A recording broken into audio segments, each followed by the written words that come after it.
Barra de Opinión presenta. Presidente, supongamos que se legaliza la droga en México. ¿Acabará la inseguridad también? Porque no se trata de legalizar y dejar las cosas sueltas, eso sería un gravísimo error. Se trataría de legalizar, eliminar la prohibición y sustituirlo por una fuerte regulación. ¿Y la guerra del presidente Calderón le parece un fracaso absoluto? Pues imagínate 80,000 muertos, imagínate que creció el consumo, mientras tú y yo platicamos, están matando a alguien en el país. 40 personas, 40 jóvenes caen diariamente. Presidente Fox, ¿en serio se va a volver usted empresario de la marihuana? ¿Va a sembrar en su rancho marihuana? ¿Va a empaquetar marihuana? ¿Va a distribuir marihuana?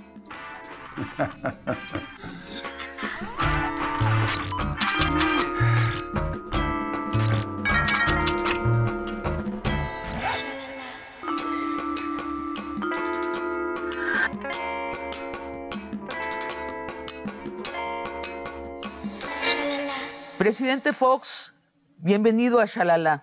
Muchísimas gracias por la invitación. Un saludo muy cariñoso para todo tu gran público, para ti misma, y gracias por esta entrevista. ¿Cómo está? ¿Cómo está? Afortunadamente, muy bien. El trabajo rejuvenece y los retos lo mantienen uno muy activo. Aquí Marta y yo estamos viviendo nuestro proyecto de vida, nuestros ideales, de manera muy concreta. Todos los días venimos aquí a este lugar con nuevas ideas.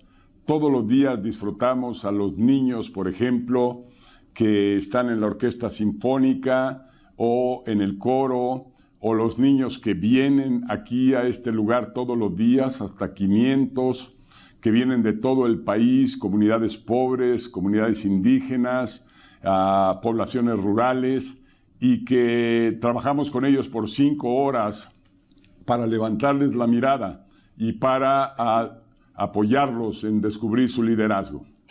Presidente, ¿usted no está respetando esa costumbre mexicana que una vez transcurrido su mandato, guardar silencio? Usted sigue opinando. Es que eso no es democrático y precisamente hago lo contrario porque es lo democrático, pero además es el ejercicio pleno de nuestra libertad para poder opinar, decir, para poder crear, para poder innovar, para poder hacer cosas como las que estamos haciendo. Entonces, no, yo no voy a callarme hasta que esté en la tumba. El 18 de julio, es decir, mañana, en el Centro Fox, allí en San Francisco del Rincón, Guanajuato, empieza ni más ni menos un simposio sobre un tema tabú en nuestro país, la legalización de la marihuana. Cuéntenos, ¿quiénes asisten? Sí, y precisamente antes de eso todavía tenemos aquí mañana al profesor Yunus, el creador del microcrédito que ha sacado de la pobreza millones y millones de familias en el mundo entero y que viene a lanzar un nuevo programa. Terminando ese, de inmediato entramos al tema de la cannabis, el nombre técnico, el nombre real de lo que conocemos comúnmente como marihuana. ¿Quiénes asisten? Efectivamente, convocamos a toda la delegación de los Estados Unidos que viene a platicarnos en dónde está la vanguardia, en dónde están los cambios que ya son una realidad. Allá ya pasaron en Washington y en Colorado del debate, de la plática al terreno de juego. Allá el juego ya empezó, ya están los jugadores que hoy son empresarios en lugar de criminales, ya están los jugadores que son legisladores que llevaron a cabo estos cambios y todos ellos van a venir aquí para que no solo nos informemos, sino discutamos frente a una delegación mexicana compuesta por el rector de la UNAM aquí en el campus de León, por miembros de la Secretaría de Salud que están en el Instituto contra las Adicciones, por Kena Moreno, que viene también a representar ese maravilloso esfuerzo que ella hace, por gente del Colegio de México, por más miembros relevantes, incluido el doctor Julio Frenk, que viene desde Boston, desde la Universidad de Harvard, como presidente o dean de la Escuela de Salud de Harvard, que es vanguardista, conocedora profunda, estará en el debate.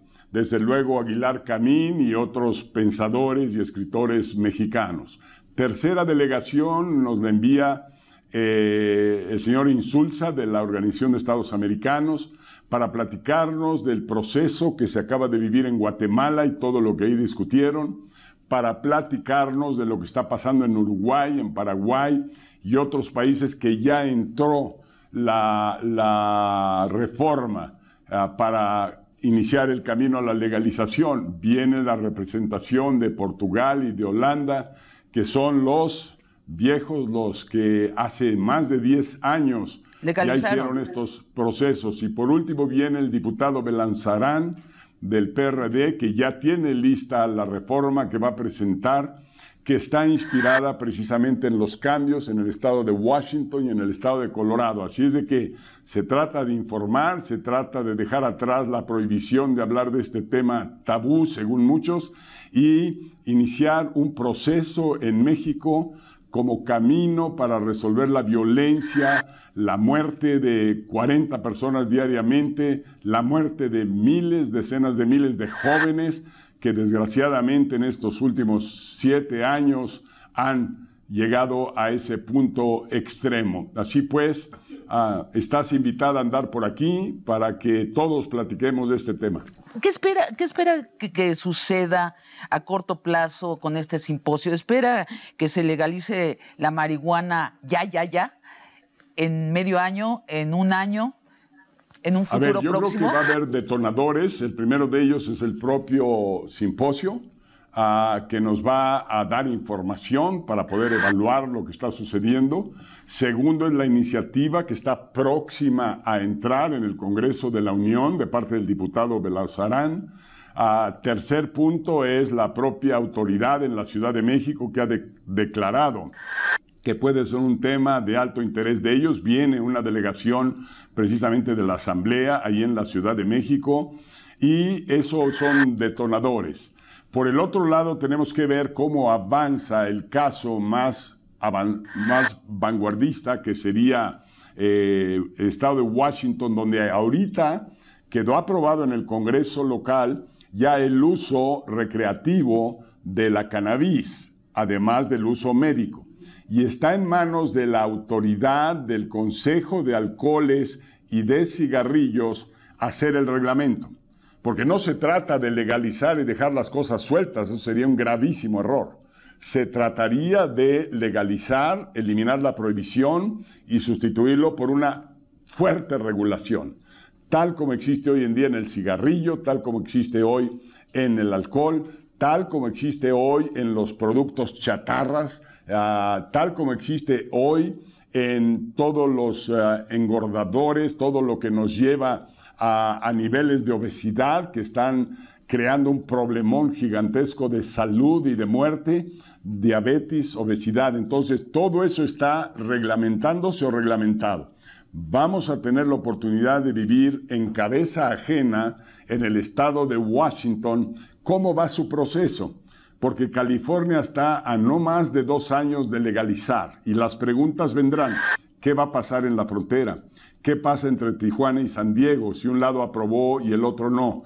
¿Qué posibilidades tiene México, de igual que hacemos en las maquiladoras, de producir cannabis en sus formas modernas? No se trata de hippies fumando un cigarrillo en hoja de arroz o en hoja de maíz. Se trata de pastillas, de pomadas, de paletas, de chicles, de una serie de cosas que se están utilizando para propósitos médicos. Entonces, presidente, permítame regresar al origen de su idea de convocar a este simposio. Usted dice que legalizar la marihuana nos sacaría de la trampa de la guerra. Esta es la motivación de legalizar. ¿Lo entiendo bien? La principal para mí sí que lo es, porque en este momento, mientras tú y yo platicamos, están matando a alguien en el país. 40 personas, 40 jóvenes caen diariamente. 80,000 van ya en los últimos años. Esto no puede seguir, esta carnicería. Necesitamos usar la inteligencia. Ya vimos que la fuerza contra la fuerza no opera. Ya vimos que el ejército no ha sido la solución en las calles. Ya vimos que esta guerra contra la droga y el crimen lejos de resolver, ha provocado más problemas. Ya sabemos que la guerra que convocó el presidente Nixon hace 40 años contra las drogas ha sido un fracaso absoluto y total. ¿Y la guerra del presidente Calderón? Que el mundo está cambiando. ¿Y la guerra del presidente Calderón le parece un fracaso absoluto? Pues imagínate 80,000 muertos, imagínate que creció el consumo, imagínate que el índice de criminalidad pasó de 9, que quedó el último año de mi sexenio, por cierto, el nivel histórico más bajo para todo México en todos los tiempos, 9 delitos por cada 100,000 habitantes. Hoy estamos en 24. ¿Es eso solución? Hoy la droga sigue cruzando a los Estados Unidos, hoy sigue regresando el dinero lavado de allá, hoy sigue alimentando a los carteles y siguen matando a nuestros jóvenes y echando a perder el futuro de muchas vidas en México.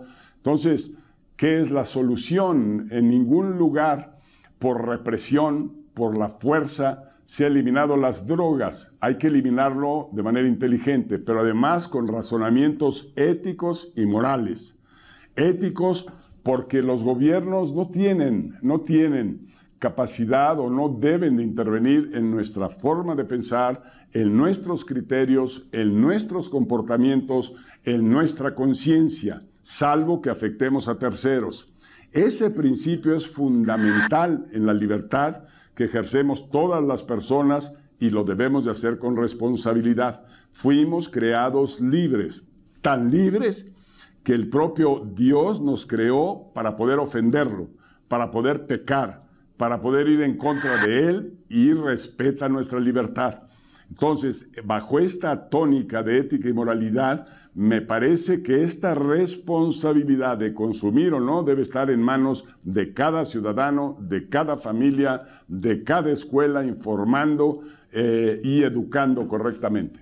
Presidente Fox, si su convicción liberal es tan profunda, ¿por qué no presentó la iniciativa de legalizar la marihuana durante su mandato?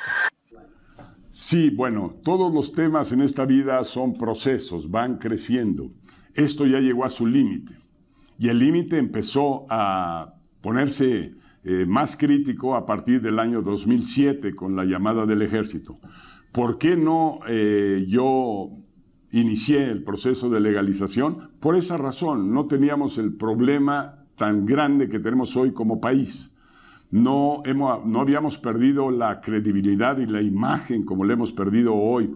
No habíamos perdido el turismo, no habíamos perdido las inversiones, no habíamos perdido el crecimiento, no habíamos perdido el futuro y la esperanza de los jóvenes. Hoy esto tiene que acabarse. Hoy tenemos que salir de esta trampa, una trampa que nos tendió, sí, el consumo de drogas, pero sí también los Estados Unidos. Ellos muy cómodamente allá no dan la batalla, mandan la guerra fuera de su territorio, la mandan para acá, a México, casi nos dan el encargo de detenerlos aquí. Y a ellos les pregunto, ¿qué hacen los americanos? ¿Qué hacen las fuerzas de seguridad, las agencias en los Estados Unidos cuando cruza la droga? ¿Por qué va a toda la Unión Americana? ¿Por qué no la detienen? ¿Por qué no hacen la guerra ya? ¿Por qué México tiene que ser el que está pagando el precio?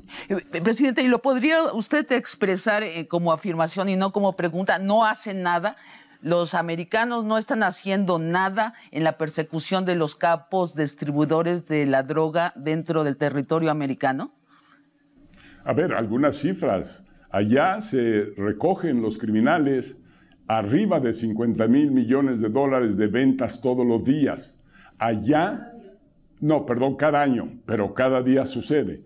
Allá son 60 millones de personas que algún día consumieron o probaron droga, lo mínimo la cannabis y marihuana, incluido el presidente Clinton, incluido el presidente Obama, incluido Steve Jobs, incluido públicamente casi cualquiera de ellos. De ellos, el 3,5% del total de la población en Estados Unidos son adictos, son totalmente adictos y consumen. Eso es lo que genera nuestro problema acá en México. Y le agrego otra circunstancia, que estamos haciendo esta guerra con las armas norteamericanas de ambos bandos. Los cárteles compran las armas en las armerías de la frontera del lado americano y el ejército mexicano compra las armas del ejército norteamericano. Es una hipocresía mortal. Así lo entiendo y por eso tenemos que reaccionar. Yo creo que Estados Unidos está obligado, totalmente obligado a una de dos cosas. O aplica con eficacia la prohibición y detiene toda la circulación de drogas allá en su territorio, o procede a legalizar. En medio de esto, lo que se están haciendo es de la vista gorda. Porque ¿cómo te explicas que el país que sostiene la prohibición más radical, que castiga más severamente el consumo de las drogas, sea el que más consume? En el resto del mundo, empezando por México, no está penalizado consumir drogas. Así está prácticamente toda Europa, no está penalizado. Entonces, ¿cómo explicamos que quien prohíbe, y prohíbe por razones dogmáticas, religiosas, desde hace 100 años, sea el que mayor consume? Entonces, o resuelven por la vía de dar la guerra y la batalla allá en su territorio y eliminan la circulación de las drogas allá y prevén así la salud de sus ciudadanos, o de plano lo que está haciendo el estado de Washington, lo que está haciendo el estado de Colorado, el proceso que está siguiendo el estado de California, los 18 estados que ya aprobaron para uso médico, donde ya llega la gente a comprar con su receta médica como si fuera el Tylenol, como si fuera el Mejoralito, como si fuera, que además al final es una droga, entre comillas, droga equivalente de medicina, muy parecida, mismos efectos. Todo exceso en consumir Tylenol, en empastillarte con cualquier medicamento, en ir al exceso en el consumo de esta cannabis, te va a llevar a problemas y te va a llevar a la muerte. ¿Qué solución entonces? El gobierno tiene que pasar de la prohibición a la reglamentación severa. ¿A qué horas puedes consumir? ¿En dónde puedes consumir? No puedes manejar si consumiste, no puedes no puedes tener tales y cuales cosas. Entonces, reglamentar y usar todo el dinero, Sabina, que se van a llevar ahora el gobierno y empresarios legítimos, autorizados y legalizados, en lugar de que se lo lleve Z40, se lo lleve el Chapo Guzmán, y usen ese dinero negro, rojo de sangre, para seguir matando y seguirle provocando problemas al país. Ese es el cambio de paradigma. Para mí lo grafiqué. En lugar de tener al Chapo Guzmán aquí operando este negocio y destrozando a nuestro país, tener aquí a Jamin Shively, que es quien viene y es un empresario, un agricultor, que él tenga el ingreso, que actúe profesionalmente y bajo la regla, y que a la vez pague impuestos, y muy altos impuestos, para que el gobierno tenga para dar la batalla de la prevención, la información y la educación. Presidente Fox, una precisión. Durante su mandato, ¿usted recibió presiones concretas del gobierno de Estados Unidos para atacar a los cárteles de la droga? No, no en ese tema. Sí, cuando estábamos por evaluar y poner en marcha la iniciativa de cambiar la cantidad de droga que es considerada para consumo, que pretendíamos aumentar, y de la droga que es para distribución. El problema en México es que hoy, como no está penalizado el consumo, lo que hacen es que quien anda distribuyendo en pequeña escala lleva pequeñas cantidades, y cuando se le pesca y se le lleva al Ministerio Público o a la cárcel, entonces argumenta que lo que él llevaba en el bolsillo era para su propio consumo, y entonces lo tienen que liberar. Allí hay un tema muy curioso que cuidar. Otro es Estados Unidos en este momento, el gobierno federal, el gobierno del presidente Obama, por mandato constitucional y de ley, tiene que aplicar la ley y castigar por consumo, castigar por producción, castigar por distribución. Pero se encuentra con que en el estado de Washington, en el estado de Colorado, los congresos locales ya aprobaron y legalizaron. Entonces, el gobierno federal, por ejemplo, en el estado de Washington, no está yendo ahí a presionar, a cerrar changarros y a ir contra la autoridad y contra los que consumen, porque se ha encontrado con una ciudad de Seattle, una legislatura que está defendiendo la soberanía del Estado en frente del gobierno federal. Caso muy interesante y que tienen que resolver. Presidente, supongamos que se legaliza la droga en México.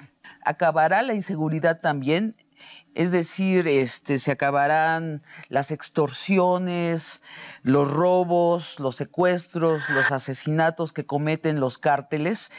Se lo pregunto porque hay quien vaticina que precisamente si los cárteles son despojados del gran negocio de la marihuana, que se calcula abarca el 60% de sus ingresos, entonces se concentrarían en estos crímenes mucho más terribles para la sociedad. La extorsión, repito, el robo, el secuestro, el asesinato. Sí, buen punto, Sabina. A ver, primero yo diría que al movernos hacia regulación y salir de prohibición en el caso de la cannabis, nos da la oportunidad de probar con esa droga. A la vez estamos experimentando lo que va sucediendo en Estados Unidos. En segundo término, efectivamente ese argumento es fuerte. Uno que he escuchado mucho que es, una vez que empiezas con cannabis, a la mera hora terminas con heroína o con alguna otra droga. Yo ahí mi argumento es que si tú empiezas con vino tinto, educado como los europeos, al rato le entras al tequila, luego al vodka y ahí te la llevas y acabas alcohólico. Entonces sí, todo esto depende mucho de cada persona. Al final, hoy en día, y esta es la realidad, todo mundo tiene acceso a las drogas cuando están prohibidas. En un régimen de regulación, todo mundo tiene acceso a las drogas, pero no están prohibidas. Al final depende del comportamiento de cada uno. El segundo argumento es el que tú dices. Los criminales se van a saltar ahora al siguiente rubro de negocios para ellos. Bueno, primero, jamás debe determinar la aplicación de la ley. Si se modifica es solo, y esto es lo que creo que procede por el momento, es solo la cannabis. Lo demás sigue prohibido. Y desde luego sigue prohibido asaltar, robar, secuestrar y demás. Entonces la acción de la justicia, la acción de la ley tiene que continuar. Un país y un Estado y un gobierno están obligados a hacer eso, a garantizar la seguridad. Yo creo que entonces no cambia en el sentido que señalas. Lo que sí es el tercer punto es que hoy por hoy la cannabis representa aproximadamente 40% del ingreso. Ciertamente si tú les quitas ese ingreso los vas a debilitar, no van a poder comprar tantas armas, tantas municiones. Si en los Estados Unidos ya también pierden ese ingreso, pues imagínate la cantidad que pierden allá. Y todo esto va a facilitar la acción de la justicia que, repito, no se puede eliminar. Claro, pero el debilitamiento de los cárteles en México cuando fueron descabezados llevó a su aumento, al escalamiento de la violencia. Precisamente se volvieron cárteles más desorganizados, más crueles, más violentos. Y voy en el sentido de que usted habló de una tregua a la que usted se ha referido cuando habla de qué pasaría luego de legalizar la marihuana. Una tregua y posteriormente una amnistía para los cárteles. Sí, hay que cuidar las palabras en el sentido de entenderlas bien. Para mí, prácticamente en Colombia en este momento están en una tregua, porque su nivel de criminalidad está en 26, en lugar de 24 en México, o en lugar de 9 que fue al final de mi gobierno. Entonces, el índice de homicidios sigue vigente en Colombia. La producción de cocaína sigue tan potente como nunca y además extendiéndose a Venezuela y a Perú. Entonces, otra vez, una parte de esto es una cierta convivencia. Uno puede elegir entre el uso extremo de la fuerza, la radicalización y esperar un resultado, pero si ese no se da, hay que pensar en alternativas diferentes. Yo creo, pues, que, concluyendo, la acción de la policía, de la justicia, tiene que seguir.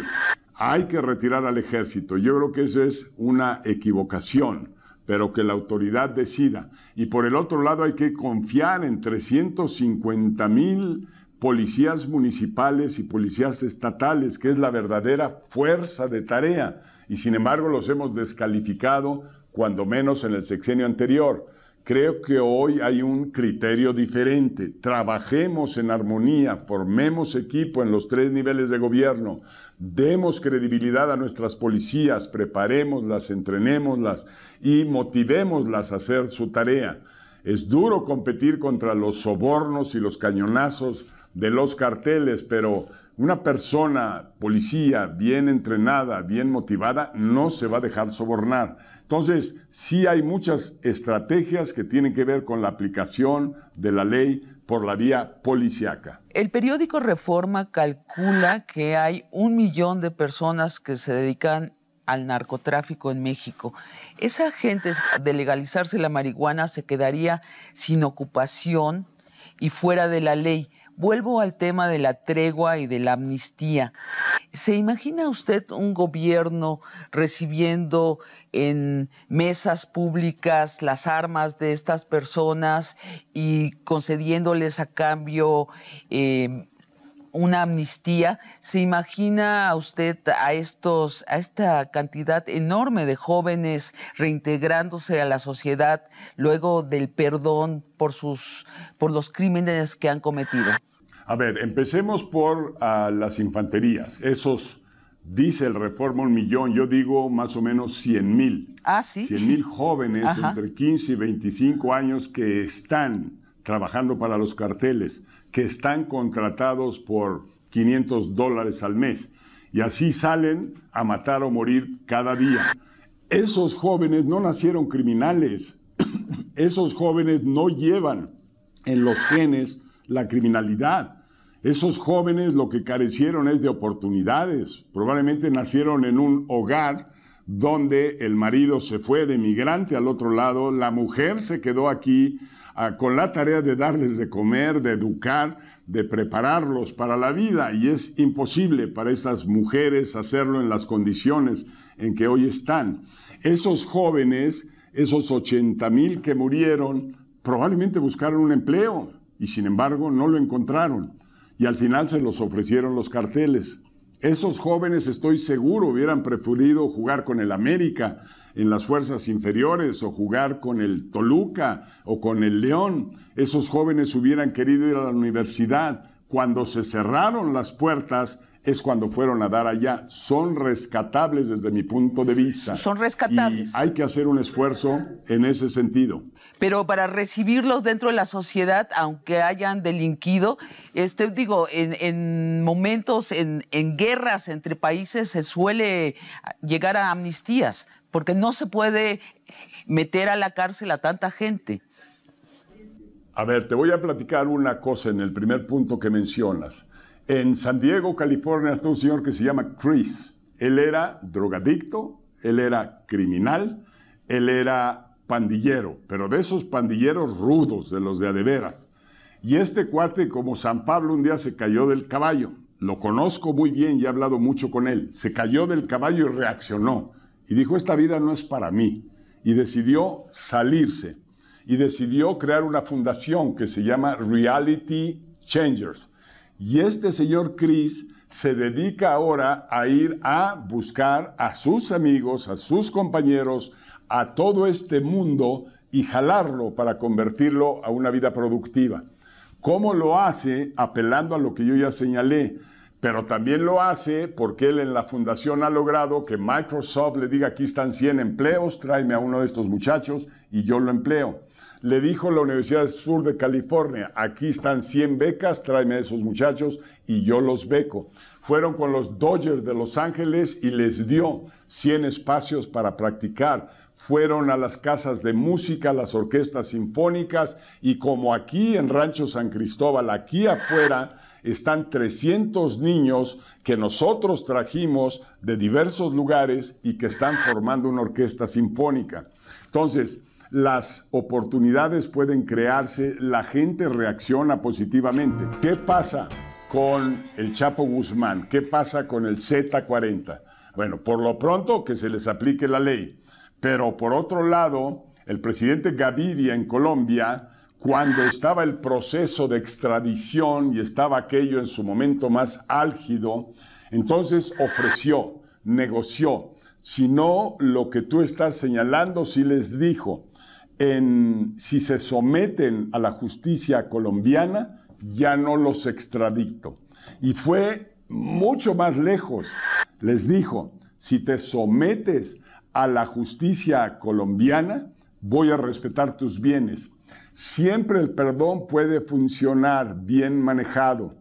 Mira el proceso en Chiapas con el subcomandante Marcos. Finalmente fue brillante cómo el gobierno y el Estado mexicano atacaron el problema, creando una comisión de Estado para empezar, no el Ejecutivo solo, una comisión de Estado. Mandato, ve y siéntate, consigue que Marcos se siente en la mesa, queremos dialogar. Y lo lograron. Y en 3 meses se acabó la violencia y iniciaron un proceso de diálogo. No se negoció la ley, no se negoció la Constitución y sí se alcanzó la solución. Ahora hablemos del negocio multimillonario de la marihuana. Presidente Fox, ¿en serio se va a volver usted empresario de la marihuana? ¿Va a sembrar en su rancho marihuana? ¿Va a empaquetar marihuana? ¿Va a distribuir marihuana? Buen punto. Yo siempre logro con la prensa algunas cosillas según mis propósitos y ellos siempre logran sus propósitos. Ahí el tema fue muy claro. Dije, oiga, pues ahora que está usted en esto, usted es agricultor o tiene su rancho. Sí, claro. Pues ¿cuántas hectáreas tiene usted? Marihuana. Sí. Si se legalizara, mi respuesta era automática fue, ¿por qué no? Claro que pudiera yo ser agricultor. Mientras a mi familia le va muy bien produciendo brócolis, coliflores, coles de Bruselas, congelando, exportando a todo el mundo. Somos agricultores vanguardistas. Damos 2,000 empleos aquí en el Rancho San Cristóbal a todo el año para más de 150 kilómetros a la redonda, un rancho muy moderno. Entonces, se produce en invernadero esta planta. Recordemos nuestros indígenas, vayamos al tiempo del peyote, al tiempo de las plantas medicinales, al tiempo que en Oaxaca se descubrieron tantas cosas buenas. La marihuana viene prácticamente de México. Claro. Los mexicanos son los que la llevaron a Estados Unidos, todavía permisible. Y esta prohibición por razones religiosas, dogmáticas de hace 100 años de los evangélicos protestantes que decidieron no más alcohol, no más droga, pues se metieron en un enredo que hasta hoy estamos a punto de resolver. Entonces, ¿vamos a tener Fox Golden? ¿Sí se lo imagina usted?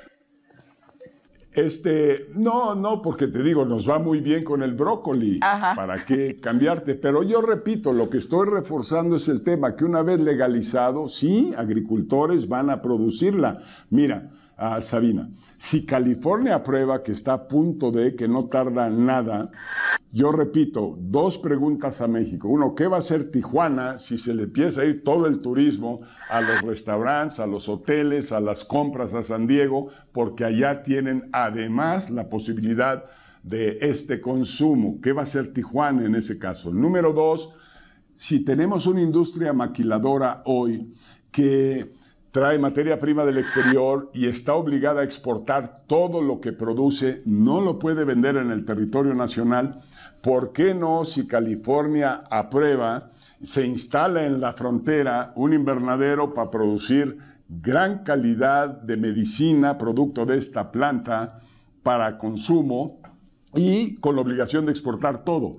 Pero me parece que México tiene que reflexionar. Si California aprueba, ¿qué alternativa nos queda? Yo creo que debemos ya de empezar a caminar en paralelo.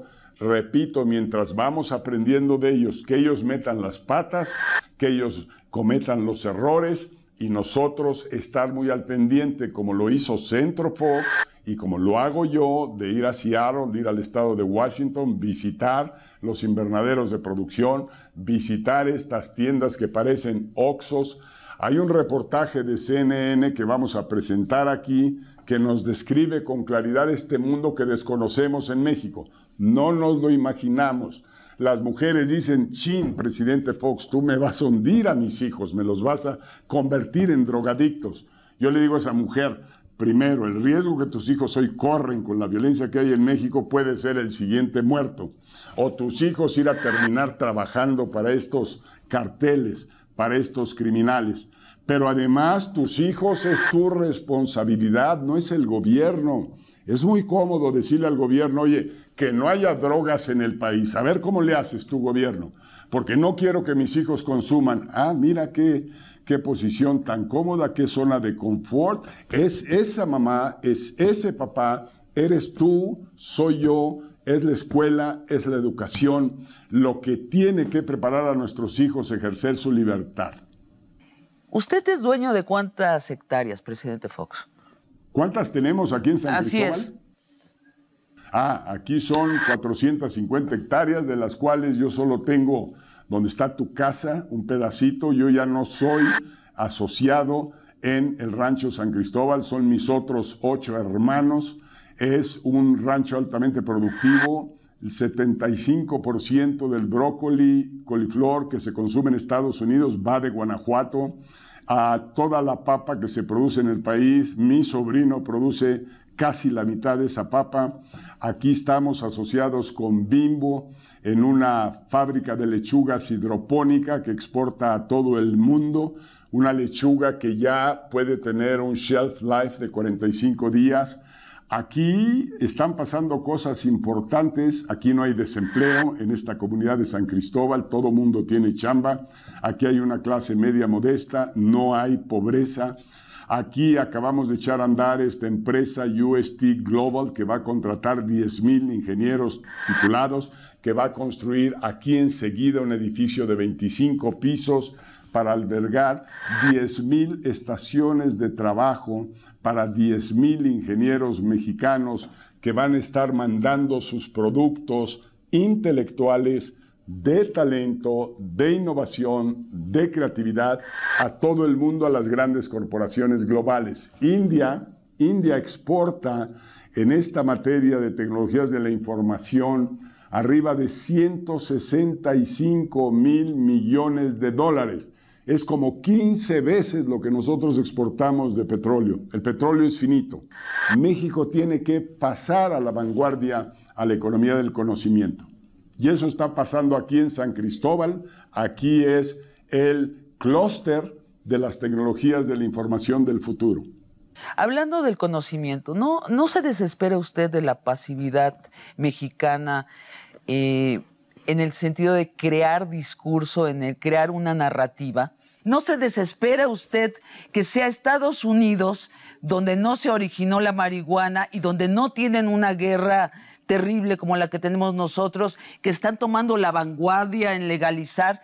¿No siente usted que no logramos sacudirnos la sumisión de 2 siglos hacia Estados Unidos, dejarlos a ellos decidir, a ellos pensar, ir detrás de ellos, porque corremos el riesgo de estar importando marihuana en 20 años, nosotros, de ellos, de California? Hay mucho fondo en tu comentario, habría muchas respuestas o comentarios. Nuestra vecindad con Estados Unidos es la envidia de todo el resto del mundo, estar al lado del mercado más grande y ser socios.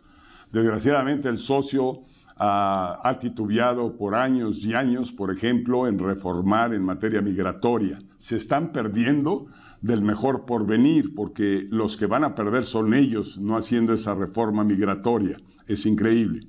Y a cambio de eso se dedican a construir muros, 40,000 millones de dólares en seguridad y en muros. Tú imagínate lo que haríamos en México con 40,000 millones de dólares creando empleos, invirtiendo en infraestructura, construyendo vivienda. Es mucha miopía la que hay allá en el imperio. Sí necesitamos aprovechar nuestra situación, pero a la vez desconfiar. Hay mucha miopía. Hay mucha miopía del lado norteamericano, pero también de nuestro lado, yo insisto, hay mucha pasividad, hay mucho mutismo. Yo no entiendo, por ejemplo, cómo este gobierno no tiene una narrativa que contrastar con esta narrativa horrible de los norteamericanos de que todos los mexicanos nos queremos ir a Estados Unidos y lo estamos invadiendo y somos estos parásitos de su sistema y nosotros no ofrecemos una narrativa distinta.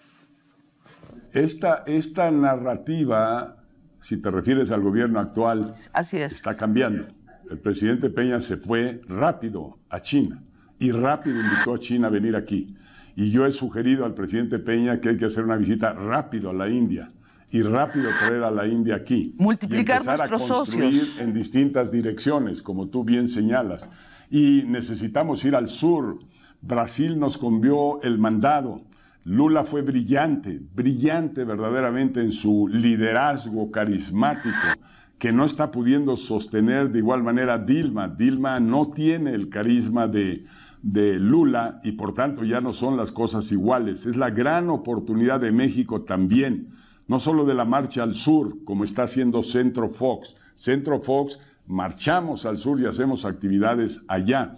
Centro Fox, de la mano con UST Global, de esta empresa, vamos a marchar al sur para generar muchos, pero muchos empleos para mexicanos aquí. Entonces tienes razón, hay que ahora sí que ser multipolares, ver hacia todos lados y buscar ventajas para México en todos lados.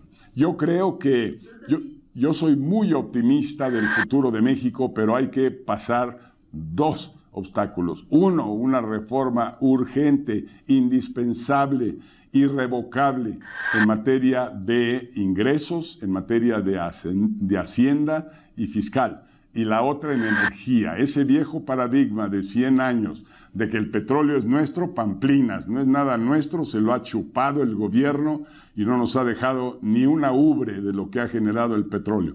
El petróleo tiene que abrirse, hoy en día es lo moderno. No hay que privatizar de ninguna manera, hay que abrir a la inversión privada asociada con la inversión pública, como Petrobras, que antes era Pemex mejor que Petrobras hace 25, 30 años. Hoy no le vemos ni el polvo a Petrobras.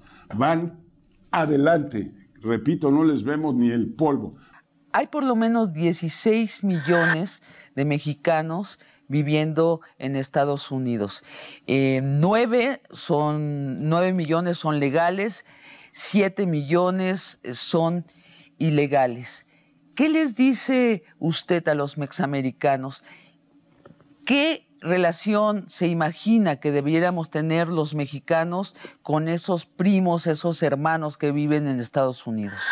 Bueno, a mí me parece que México tiene su gran capital humano para enfrentar el futuro en estos 20 millones de mexicanos que están allá en los Estados Unidos, que se han hecho a la disciplina del trabajo, que han sido terriblemente exitosos, que hoy ocupan alcaldías, ocupan presidencias municipales, ocupan presidencias de empresas, presidencias de hospitales.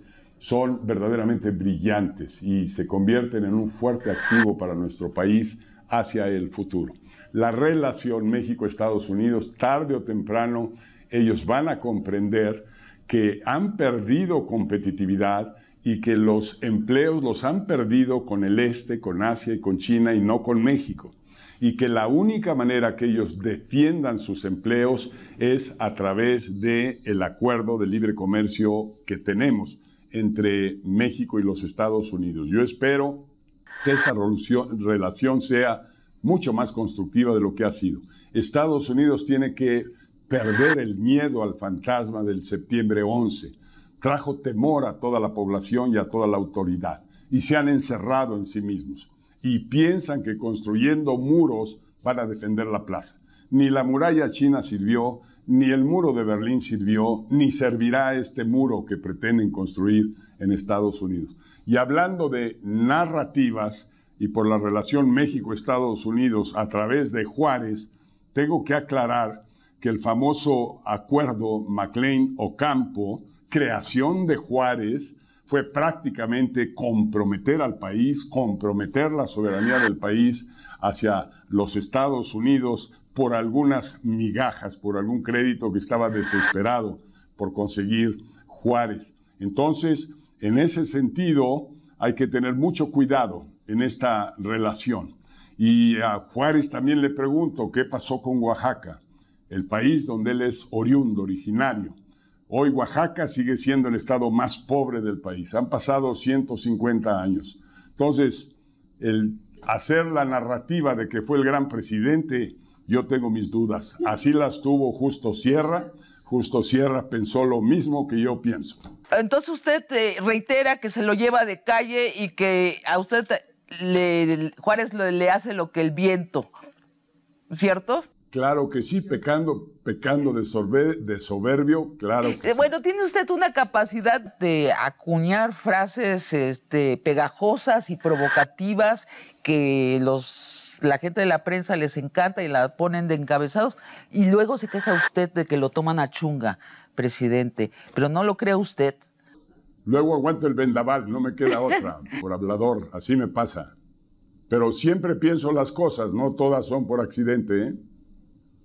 ¿Esa la tenía acuñada desde hace tiempo, la de Juárez? Sí, acuérdate que quité su retrato, su pintura ahí de la oficina del presidente en cuanto entré. Ah, bueno. Presidente... Soy congruente. Para terminar esta entrevista, si alguien quiere seguir las discusiones que ocurrirán esta semana en el Centro Fox, ¿cómo lo hace? Vamos a estar en línea, así de inmediato en la página del Centro Fox, www.centrofox.mx, y otros medios también estarán presentes. Viene mucha prensa internacional, nacional, pero a través de la página de Centro Fox, ahí estamos en línea. Todo el evento se va a hacer público, los medios estarán ahí, 400 asistentes estarán ahí y 30 panelistas. Totalmente transparente, abierto, libre de opinar y dar sus criterios cada uno de los participantes. Pues le deseo un gran simposio, presidente Fox. Sin duda los mexicanos nos merecemos mejores sueños que la pesadilla de la guerra. Bien, así es. Muchísimas gracias. Evitemos que sigan muriendo más mexicanos jóvenes. Buenas noches. Muchas gracias. Barra de Opinión presentó